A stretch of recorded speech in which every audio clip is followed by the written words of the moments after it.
Awal kedatangan Belanda dan pengusiran dari Banten. Tahun 1596 Masehi. Sejarahnya sebagai berikut. Jangan lupa like dan subscribe dulu agar selalu menyimak sejarah Nusantara berikutnya. Terima kasih. Assalamualaikum warahmatullahi wabarakatuh. Aroma harum rempah-rempah dari Nusantara telah lama menjadi incaran bangsa-bangsa Eropa. Cengkeh, lada, pala, dan kayu manis begitu berharga di pasar Eropa, hingga diperebutkan oleh Portugis dan Spanyol yang lebih dulu menguasai jalur perdagangan menuju timur.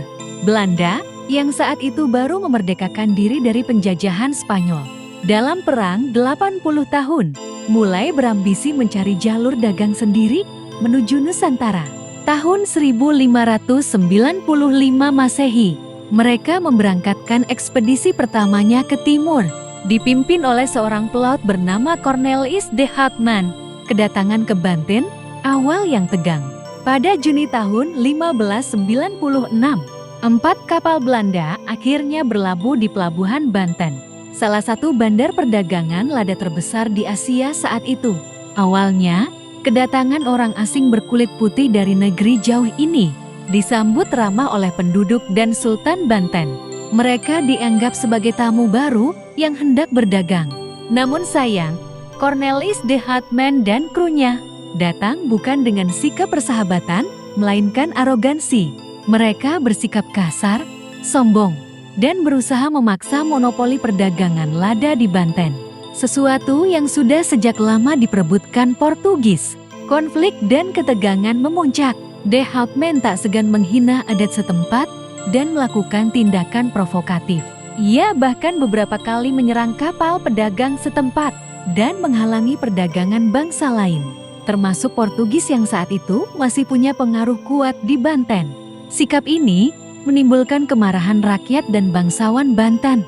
Sultan Banten yang bijaksana, Maulana Muhammad, akhirnya memutuskan untuk mengusir Cornelis de Houtman dan armadanya dari pelabuhan.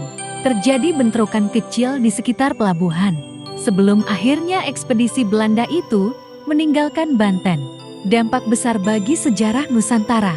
Peristiwa ini menjadi titik awal ketegangan antara Belanda dan penguasa-penguasa lokal di Nusantara. Meski gagal menjalin hubungan dagang di Banten, de Houtman tetap melanjutkan pelayaran ke Bali sebelum kembali ke Belanda. Namun, ekspedisi ini membuka jalan bagi Belanda untuk kembali. Kali ini dengan persiapan lebih matang. Pada tahun-tahun berikutnya, Belanda mulai membangun kekuatan militer dan dagang di Nusantara, bersaing ketat dengan Portugis, Inggris, dan Spanyol. 5 tahun setelah kejadian ini, VOC atau Foreign East Indies Company didirikan sebagai perusahaan dagang terbesar dan bersenjata yang kemudian menjadi alat kolonialisme Belanda di Indonesia selama lebih dari 3 abad. Fakta menarik, Cornelis de Houtman dianggap sebagai pelopor pelayaran Belanda ke Nusantara, meski ekspedisinya diwarnai konflik dan kegagalan diplomasi. Banten di abad ke-16 merupakan pelabuhan dagang terpenting di Asia Tenggara, dikenal sebagai penghasil lada terbesar yang diincar bangsa Eropa.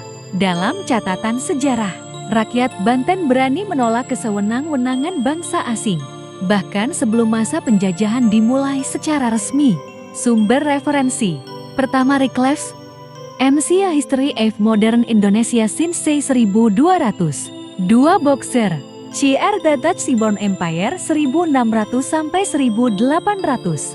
Anthony Reid, Southeast Asia in the Age of Commerce 1450–1680. Demikianlah sejarah Nusantara kali ini.